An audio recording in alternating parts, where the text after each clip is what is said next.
दिल्ली दौरे पर मुख्यमंत्री पुष्कर सिंह धामी राष्ट्रीय सुरक्षा सलाहकार अजीत डोभाल से की मुलाकात। विभिन्न समसामयिक विषयों पर हुई चर्चा।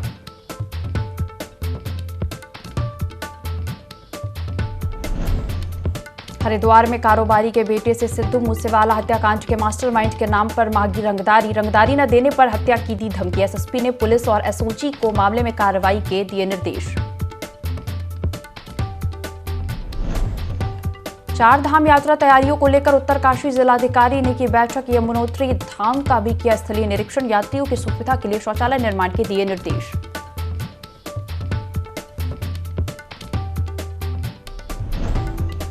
और उत्तराखंड के नाम जुड़ा एक और गौरव चमोली की बहू ने किया राज्य का नाम रोशन। सेना में पहली महिला अधिकारी बनने पर केवर गांव में जश्न का माहौल।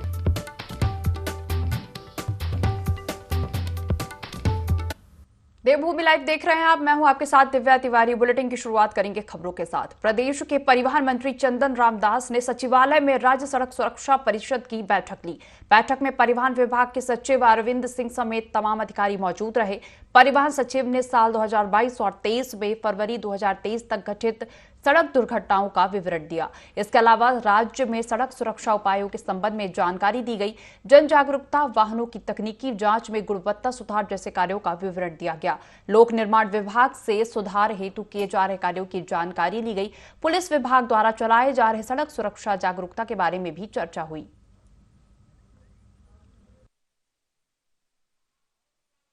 माननीय सर्वोच्च न्यायालय के निर्देश पर राज्य सड़क सुरक्षा सलाहकार परिषद की आज बैठक थी, जिसमें सभी विभागों के अधिकारी और सचिवालय मौजूद थे।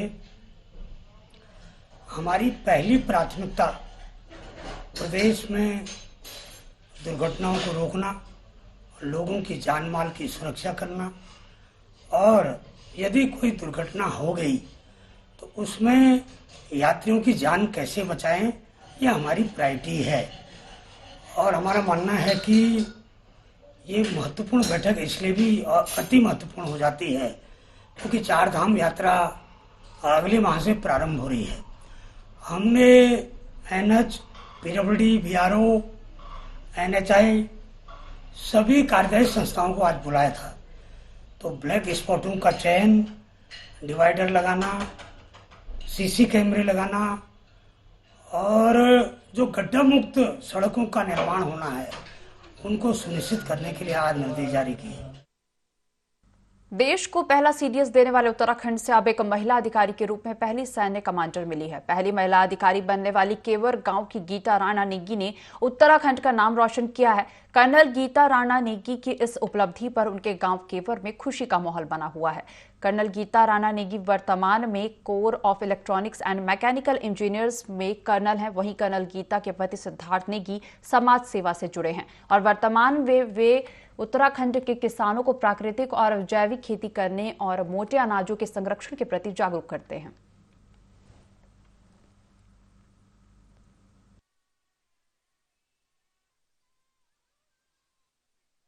गर्व का विषय है कि हमारी बहू गीता राणा चीन के नज़दीक पूर्वी लद्दाख के अग्रिम मोर्चे पर स्वतंत्र फील्ड वर्कशॉप की कमांड करने वाली भारत सेना की पहली महिला अधिकारी बनी है। और इसी उपलक्ष्य में सारे ग्राम के महिलाओं ने, ग्रामवासियों ने हर्षोल्लास के साथ उनका इस ऐतिहासिक चीज़ को जो है उसको सेलिब्रेट किया है। तो गीता राणा को सभी लोग का शुभकामनाएं गांव की तरफ से। वो इतने बड़ी पद पर पहुंची हुई हैं, इससे सभी को एक प्रेरणा मिलती है कि आने वाले भविष्य में और भी जो बच्चे होंगे या जो महिलाएं हैं वो इतने बड़े पद पे जरूर पहुंचेंगे और कभी भी किसी भी क्षेत्र में वो अच्छे से अपना परचम लहराएंगी। हमारी बहू गीता कर्नल बन गई है सेनानी सेवा में, और हम सारे गांव वालों को सबने आपका स्वागत किया। सब यहाँ पर आए, बहुत धन्यवाद है आपके सेनाओं को भी, आपको भी। अपने बॉर्डर पर अच्छी तरह अपनी नौकरी करे और धन्यवाद है तुम जवानों के लिए भी। और बहुत हर्ष की बात है, सबको खुशी हो रही है। अपने गांव की तरफ से, अपने गांव के बुजुर्गों की तरफ से, महिला मंगल की तरफ से, युवक मंगल दल एवं अपने जिला की तरफ से कर्नल गीता राणा को बहुत बहुत बधाई एवं शुभकामनाएं देती हूँ। आज हमारे लिए ये बहुत ही हर्ष और उल्लास का दिन है। हमारी गांव की बहू ने एक ऐतिहासिक इतिहास रचा है कि वो महिलाओं के लिए एक प्रेरणा स्रोत हैं। इसके लिए तो हम जितना भी कहें कमी है। उन्होंने हमको बहुत ही गर्व महसूस कराया। उत्तरकाशी जनपद में खांसी बुखार के मरीजों की संख्या लगातार बढ़ती जा रही है। बरसते मौसम की वजह से अस्पताल की ओपीडी में रोजाना मरीज उपचार के लिए पहुंच रहे हैं। इन मरीजों की कोरोना टेस्ट भी कराई जा रही है। चिकित्सकों का कहना है कि बदलते मौसम के कारण मरीज बढ़ रहे हैं, लेकिन घबराने की जरूरत नहीं है। लोगों को खान पान में परहेज करने की आवश्यकता है। लोगों को चाहिए वह मास्क का उपयोग करें और अपने आप को सुरक्षित रखें।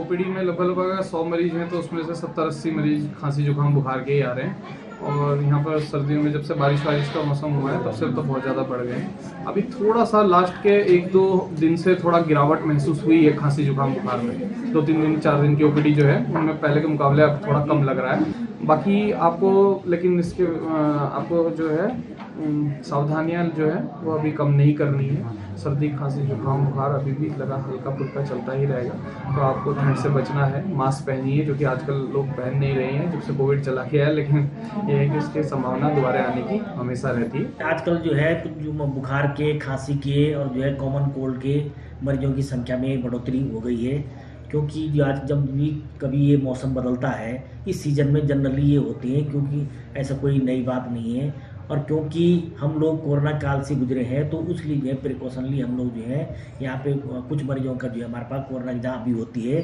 जो कि कोई भी मरीज इस समय पॉजिटिव नहीं आ रहा। सारे मरीज जो है हमारे अच्छी बात है, सारे मरीज कोरोना नेगेटिव आ रहे हैं और जो उनको जो है रूटीनली जैसा 5-7 दिन बुखार रहता, खांसी रहती, उसी प्रकार के मरीज हैं।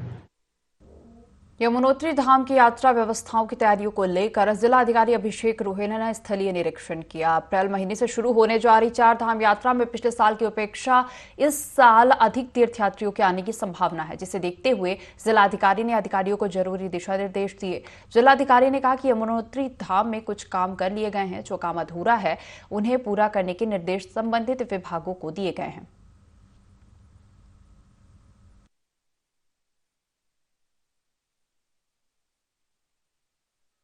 जिला प्रशासन उत्तरकाशी और समस्त रेखीय विभागों के साथ यमुनोत्री धाम का मौका निरीक्षण किया गया है और इस दौरान जान की तकलीफ है।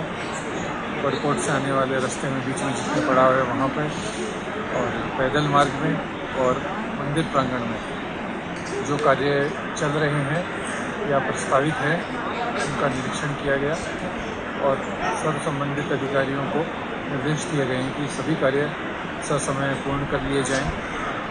और हर्ष का विषय है कि काफ़ी कार्य यहाँ पूर्ण हो भी चुके हैं, तो हमें पूरा विश्वास है कि यात्रा प्रारंभ होने से निर्धारित समय से पहले ही हम जिला प्रशासन उत्तरकाशी द्वारा समस्त तैयारियाँ पूर्ण कर ली।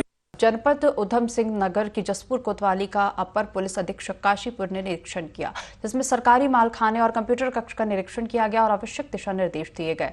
अपर पुलिस अधीक्षक काशीपुर अभय सिंह ने बताया कि कोतवाली जसपुर का निरीक्षण में सामान का रखरखाव देखा गया, कोई कमियां नहीं पाई गई हैं, वैसे सभी व्यवस्थाएं दुरुस्त की जा रही हैं।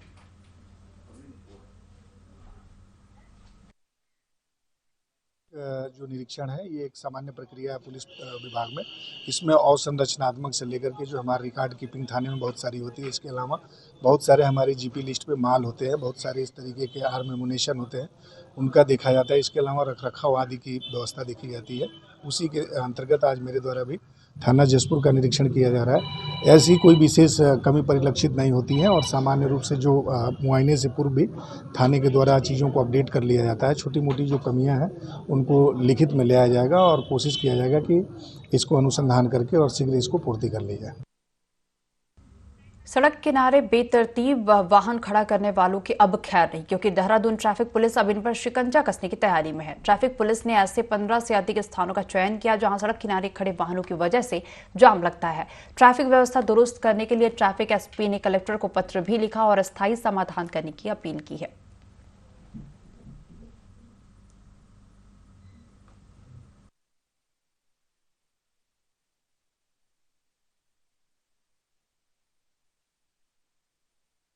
जंक्शन पे खुलते हैं। यहाँ किसी को भी कोई खरीदारी करनी हो, एक वाहन भी पार्क नहीं किया जा सकता। तो अल्टीमेटली वही हो रहा है कि लोग रोड पे गाड़ियां लगा के, जो पीक आवर है हमारा शाम का 6 बजे से 8 बजे का, उसमें बहुत भीड़ भाड़ होती है और ये सब चौक हो जाते हैं, बोटलनेक हो जाती है। तो इसी के तहत जब ये अब मार्च एंड है तो नए जो लाइसेंस मिलेंगे उसमें हमने एक पत्राचार किया गया है कि जो भी लाइसेंस रिन्यू होगा वो इन जगह पे ना हो, मुख्य मार्गों से कई 100, 200, 500 मीटर अंदर में ही इन ठेकों को जगह दी जाए। और जब भी कोई खरीदारी करने आता है तो कुछ पार्किंग के प्रावधान भी हो। इसी के तहत एक और नया लेटर भी हमारे द्वारा भेजा जा रहा है जिसमें पूरे शहर के मुख्य मार्गों की लिस्ट आउट कर रहे हैं हम लोग। इसमें इन मार्गों पर भविष्य में कभी भी ठेकों को परमिशन ना दी जाए। साथ ही ये भी निवेदन कर रहा है कि कोई भी ठेके का अगर परमिशन हो तो ट्रैफिक संबंधी क्लियरेंस हो। लोहाघाट में एक महिला अपनी ही घर से 52 तोला सोना, नकदी और 2 बच्चों को लेकर फरार हो गई। घटना प्रेम नगर पाटन क्षेत्र की है। परिजनों ने थाने में गुमशुदगी की रिपोर्ट दर्ज कराई है। परिजनों के मुताबिक 27 वर्षीय महिला अपने 2 बच्चे, जिनकी आयु 7 एवं 9 वर्ष है, उनको लेकर उस समय फरार हुई जब महिला के सास ससुर इलाज कराने के लिए दिल्ली गए हुए थे। महिला का पति भी अस्वस्थ चल रहा है, जिसे महिला ने दवाओं का ओवरडोज दे रखा था। लोहाघाट थाने के एसओ मनीष खत्री ने बताया कि पुलिस महिला और उसके 2 बच्चों की तलाश कर रही है। पुलिस के मुताबिक इस मामले में प्रेम प्रसंग के तार भी जुड़ रहे हैं, क्योंकि एक व्यापारी का महिला के घर काफी आना जाना था।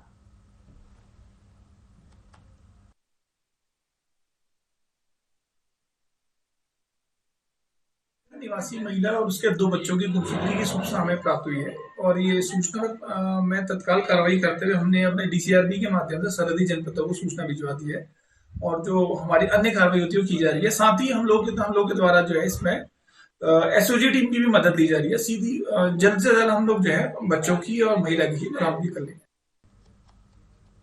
लोहाघाट पुलिस ने साइबर फ्रॉड की शिकायत पर कार्रवाई करते हुए फरियादी को ठगी के 50,000 रुपए वापस करवाए हैं। लोहाघाट एसओ ने जानकारी देते हुए बताया कि बीते 19 जनवरी को चौमैल निवासी दलीप सिंह ने शिकायत की थी कि उनके गूगल पे से बीते दिनों गलती से 50,000 रुपए किसी और के खाते में ट्रांसफर हो गए थे, जिस पर कार्रवाई करते हुए पुलिस ने फ्रॉड की रकम वापस दिलवाई।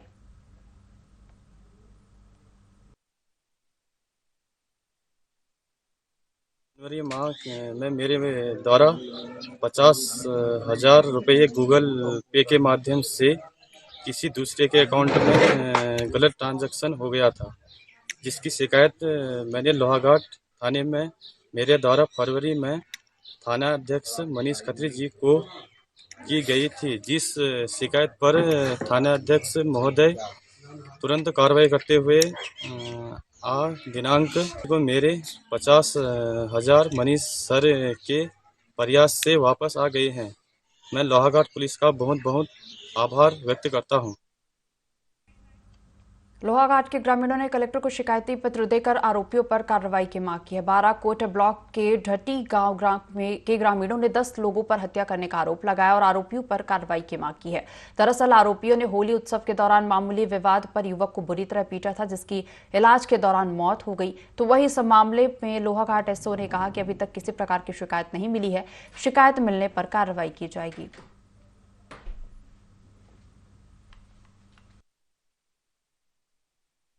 में हमारे पास एक मेमो आया था हॉस्पिटल सरकारी अस्पताल से।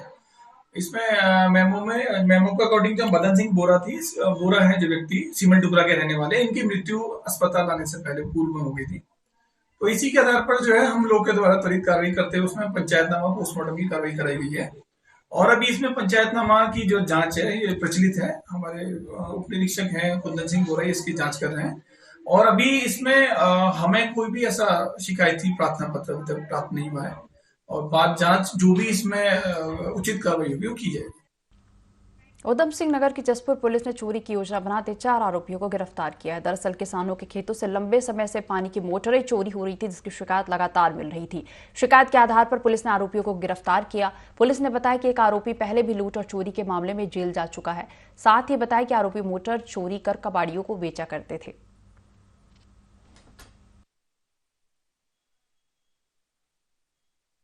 थाना पुलिस के द्वारा लगातार मोबाइल चोर और इस तरह के जो गतिविधियों में एक्टिव हैं उनके विरुद्ध कार्रवाई की जा रही है। इसी क्रम में लगातार पुलिस को सूचना मिल रही है कि आजकल एक गैंग है जो कि किसानों के खेतों से मोटर चोरी की कर रहे हैं।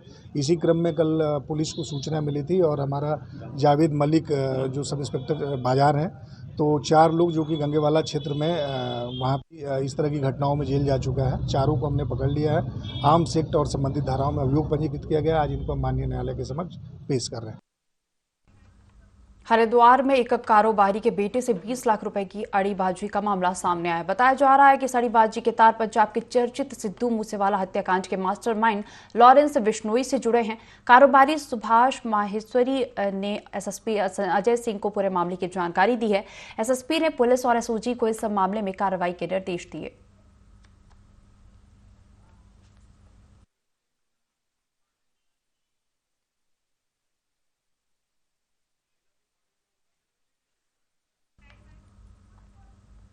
देहरादून का दून अस्पताल एक बार फिर सुर्खियों में आ गया है। इस बार स्वास्थ्य सुविधाओं की नहीं बल्कि स्टाफ की कमी है। दून अस्पताल में कार्यरत संविदा कर्मचारियों पर बड़ा संकट आने वाला है। कोविड काल में लगे संविदा कर्मचारियों को 15 मार्च के बाद अस्पताल से अपनी सेवाएं समाप्त करनी होगी। एमएस ने जानकारी देते हुए कहा कि अगर कर्मचारियों को हटाया गया तो अस्पताल में आने वाले मरीजों को काफी दिक्कतों का सामना करना होगा। हालांकि उन्होंने शासन को भी पत्र लिखकर इसकी जानकारी दे दी है।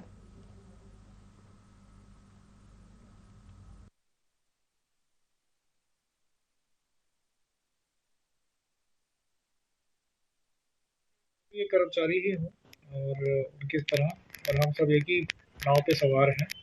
मैं तो अब चाहूँगा कि कर्मचारी उनका जो भी है टीडीएस के आउटसोर्सिंग माध्यम से उनका विस्तारीकरण हो और इसके लिए हम पहले ही सरकार को अपनी तरफ से अवगत करा चुके हैं। कर्मचारियों ने मुझे ज्ञापन भी दिया हुआ है और मुझे पूरा विश्वास है कि हमारी सरकार और ख़ासतौर पे हमारे जो युवा स्वास्थ्य मंत्री हैं इसका संज्ञान लेंगे और कुछ ना कुछ वो जरूर इसका उपाय।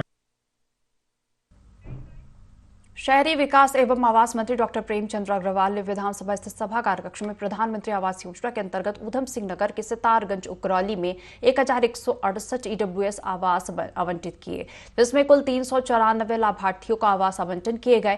कैबिनेट मंत्री डॉक्टर अग्रवाल ने कहा कि भारत सरकार से स्वीकृति उपरांत 21 परियोजनाओं में 17,304 आवास बनाए जा रहे हैं। विभिन्न प्राधिकरणों द्वारा 5 परियोजनाओं में 3,104 ईडब्ल्यूएस आवासीय इकाइयां प्रस्तावित हैं। परिषद द्वारा 16 परियोजनाओं में 14,200 आवास प्रस्तावित हैं। अब तक 464 आवास निर्मित कर मसूरी देहरादून विकास प्राधिकरण द्वारा लाभार्थियों को उपलब्ध कराए जा चुके हैं।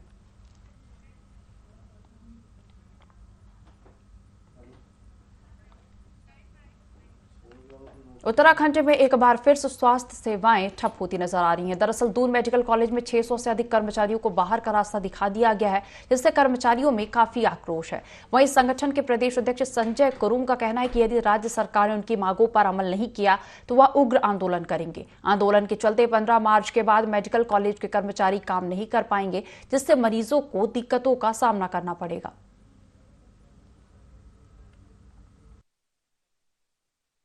कर्मचारियों में आक्रोश रहता है, गुस्सा रहता है कि जिन्होंने उस कठिन उसमें काम किया है वक्त में, समय में, है ना, अगर उनको इस तरह से छोड़ा जाएगा, निकाला जाएगा तो कहीं ना कहीं आक्रोश रहता है कर्मचारियों पे। और हम विवश रहेंगे धरना प्रदर्शन करने की स्थिति है। दयनीय स्थिति बनी हुई है अस्पतालों की वर्तमान समय में और मरीजों की संख्या बढ़ती जा रही है और जो स्टाफ है उनकी संख्या कम होती जा रही है। जो हमारे स्वास्थ्य मंत्री हैं और जो हमारे कैबिनेट मंत्री हैं सौरभ गोगड़ानी, उनसे बात की गई, कमेटी के सदस्य भी हैं, उनसे बातचीत की तो उन्होंने बोला कि हम इस जो बैठक है कैबिनेट में उसमें हम चर्चा करेंगे और शासन स्तर पर इसमें वार्ता चल रही है और जो भी 15 मार्च को समाप्त हो रहा है जो सेवा काल समस्त कर्मचारियों का, उसको हम कहीं ना कहीं सेवा विस्तार करेंगे। कम से कम 6 माह या 11 माह के लिए उसको सेवा विस्तार किया जाए। गोपेश्वर में राजकीय स्नातकोत्तर महाविद्यालय की एनएसएस इकाई ने 7 दिवसीय विशेष शिविर लगाया। जड़ी बूटी शोध संस्थान के प्रभारी और वैज्ञानिक डॉक्टर सीपी कुनियाल ने शिविर का शुभारंभ किया और राष्ट्रीय सेवा योजना के स्वयंसेवियों को राष्ट्र निर्माण एवं व्यक्तित्व निर्माण का पाठ पढ़ाया। उन्होंने युवाओं को सुनहरे भविष्य का निर्माता बताया। ग्राम प्रधान मंडल पुष्कर सिंह बिष्ट ने कहा कि नशा मुक्ति, बेटी बचाओ बेटी पढ़ाओ, साइबर अपराध जैसे कई मुद्दों को लेकर समाज को जागरूक किया जा सकता है। शिविर के दौरान पोषित गांवों में कई समस्याओं को लेकर जन जागरण अभियान चलाया जाएगा। इस अवसर पर कई सामाजिक कार्यकर्ता मौजूद रहे।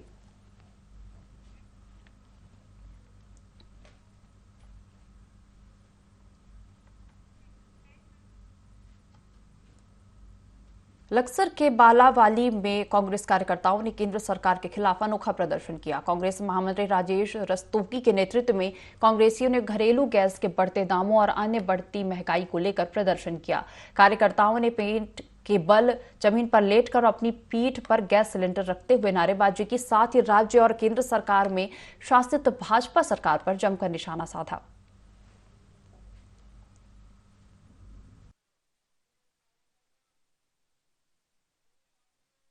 से इतने परेशान हो गई आम जनता। पेट्रोल देखो, गैस देखो, डीजल देखो, हर चीज में महंगाई बढ़ती जा रही है और सरकार की कान पर जो है बिल्कुल जो सिस्टम रहेंगी नहीं बिल्कुल भी। हमारा तो सरकार से निवेदन है कि आम आदमी को कम से कम जो है कुछ राहत मिले, उनके रेट जो है थोड़े कम किए जाए ताकि हर आदमी को राहत। इस बुलेटिन में फिलहाल इतना ही। आप बने रहिए IND 24 के साथ।